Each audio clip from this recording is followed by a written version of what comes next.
Antes de se tornarem séries próprias, Chaves e Chapolin eram quadros em programas humorísticos, dentre eles, um conhecido como Os Super Gênios da Mesa Quadrada. Apenas um tempo depois, no início dos anos 70, elas se tornaram séries regulares. A Bruxa do 71, interpretada pela atriz Angelines Fernandes, recebeu esse nome por ser o ano em que ela começou a trabalhar com o criador da série, Roberto Gomes Bolanhos. Ainda sobre a atriz Angelines Fernandes, a Bruxa do 71, ela nasceu em Madrid, na Espanha, e foi guerrilheira, lutando contra a ditadura de Franco. No original em espanhol, o nome da série era O Chaves do 8, porque a série era exibida no canal 8. Depois de um tempo, a frequência do canal mudou para 9, então passaram a justificar o nome, por causa do número do apartamento onde ele morava na vila. Chaves era apaixonado pelos sanduíches de presunto, mas apesar de ser sua comida preferida, ele só aparece comendo eles 2 vezes na série.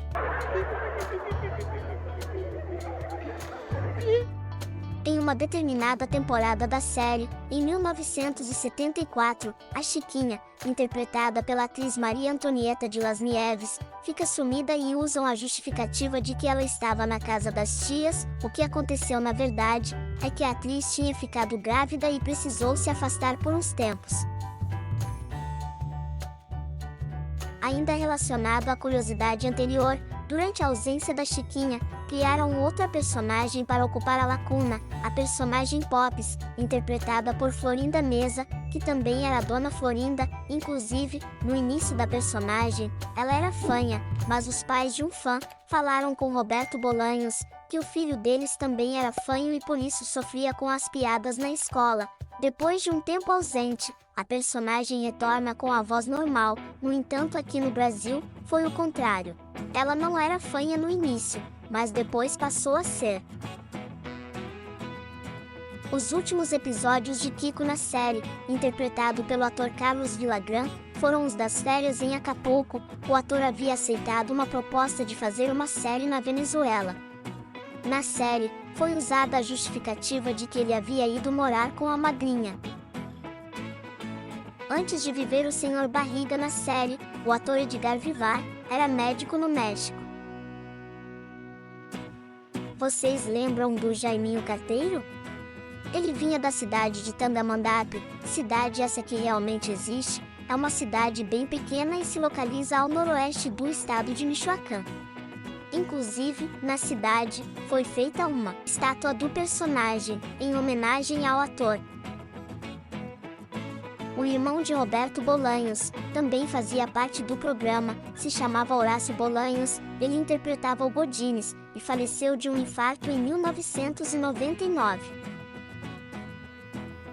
A música tema dos encontros entre Dona Florinda e Professor Girafales foi baseada na música tema do filme E o Vento Levou. O icônico Sr. Madruga, interpretado pelo ator Ramon Valdez, em seu leito de morte, disse ao amigo Edgar Vivar, o Sr. Barriga, as seguintes palavras: "Viu? Não paguei o aluguel."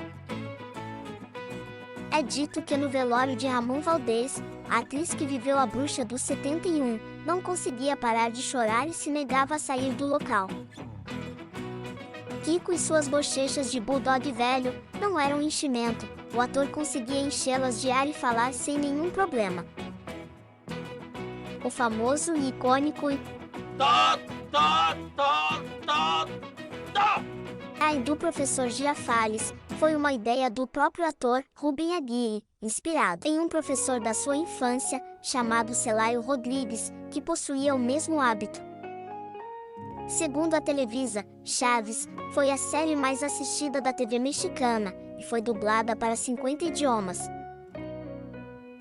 Além da série, Chaves se tornou um produto em diversas mídias, como desenhos animados, livros, musicais e até mesmo um jogo de Nintendo Wii.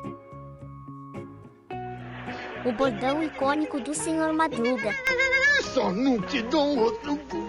era usada pelo ator na vida real. E aí, tudo bem?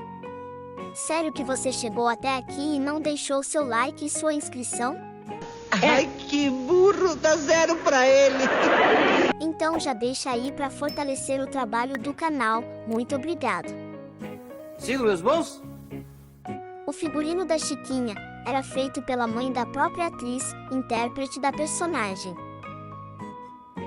O ator que viveu o professor Girafales, Ruby Aguirre, muito antes da série, em sua juventude, era toureiro. A Brasília, que aparece na série, como sendo o carro do Sr. Barriga, realmente pertencia ao ator. Antes de ser ator, Roberto Bolanhos foi boxeador. Apesar de alguns episódios mostrarem locações diferentes, como ruas e restaurantes, tudo se passava dentro das instalações da produtora. A única exceção foi o hotel em Acapulco, que pertencia ao dono da Televisa. A princípio, Chapolin seria verde, mas não havia calças no tom desejado na época, e nenhuma das outras cores disponíveis, preto, branco, azul, ficariam boas nos efeitos, tendo sido o vermelho a escolha campeã. O nome original em espanhol é Chapulín e se refere a um tipo de gafanhoto avermelhado, que é consumido como uma iguaria pelos mexicanos. A decisão de encerrar a série veio em 1979, após Bolanhos se acidentar durante as filmagens e chegar à conclusão de que já havia se tornado arriscado continuar naquela idade. O nome escolhido no início era Chapolin, o Justiceiro, porém Bolanhos teve receio de que isso pudesse gerar discussões morais ou políticas, sendo assim, acabou decidindo pelo nome que todos conhecemos. O uniforme do Chapolin foi criado por Graciela Fernandes, primeira esposa de Bolanhos. Apesar do personagem ser uma sátira a heróis estrangeiros famosos, Bolanhos disse em entrevista que sua principal inspiração foi o Lanterna Verde, sendo também por isso a decisão inicial pelo uniforme verde. Também em entrevista, o autor revelou algo nunca mostrado na série: as origens do personagem. Um cientista em seu leito de morte precisava de alguém de coração puro para herdar suas invenções, como a marreta biônica e as pílulas encolhedoras, para combater o crime. A Marvel homenageou o ator e o personagem, criando a personagem Red Locust, gafanhoto vermelho, em 2017. Ela é uma descendente de mexicanos, vivendo na Califórnia. Outra homenagem ao personagem pode ser encontrada em Os Simpsons. O personagem Homem Zangão foi criado após o criador da série ter assistido Chapolin enquanto estava hospedado na fronteira do México. Ainda por cima, o nome do homem que vive o Homem Zangão é Pedro Chespirito. Outra referência também pode ser encontrada no anime, mangá, One Punch Man. A fama do personagem era tamanha que em 1993 se tornou um jogo para Master System chamado de Chapolin vs Drácula.